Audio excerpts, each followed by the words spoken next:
Hey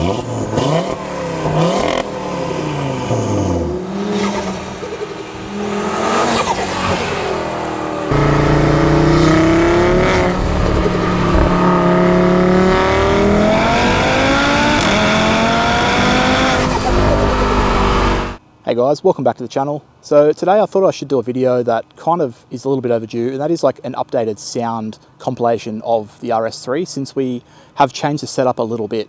So I did a couple of POV driving videos with the microphones set up on the car, and I get a lot of comments on those asking what mods are done to the car, I guess. And back then it was just the intake and the tune. But now, since we've changed a few things, I thought I would just do a more updated version of that because the car does sound completely different now. So I'm not going to talk too long, I'm going to get straight into the action, but quickly to cover the car itself and the mods. So it's 2017 RS3. I'm in Australia, so model exhaust and everything might be slightly different, I'm not sure, but it is just the stock catback exhaust, but it is like the Audi Sports exhaust. So it's the 2017, so it's before they sort of made them quieter, and it's with the Dazza engine. It now has, since the previous videos, a catless downpipe from JDY with the catless mid pipes as well. It's then been retuned and it's on E85 now. Not that that will change the sound much. It has like a flex fuel kit, currently running about E60 I think at the moment. And it does still have the Venturi 4-inch intake. Also a frontman intercooler, that won't change the sound, that's also been added. But so yeah, it is basically the same with the catless downpipe and mid pipes. And it does sound completely different. So thought it was well worth redoing one of these videos. So I'm going to start the car up, get some revs, do a couple of flybys in this cul-de-sac here so you can sort of hear it coming and going, what it sounds like. Then I'm going to put a mic onto the rear of the car, mic into the engine bay, and do a little POV driving so you guys can sort of get the experience of what it's like driving the car and the sound you hear. Now, it might be slightly louder than what you'd hear with your ears if you were driving, but I set the microphones to that level where it's pretty close to what you actually hear. So you do actually hear a lot of flutter and turbo sound when driving the car, and you do really hear that exhaust. So with that said, start the car up, give it some revs, do some driving, and let's get right into it.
it.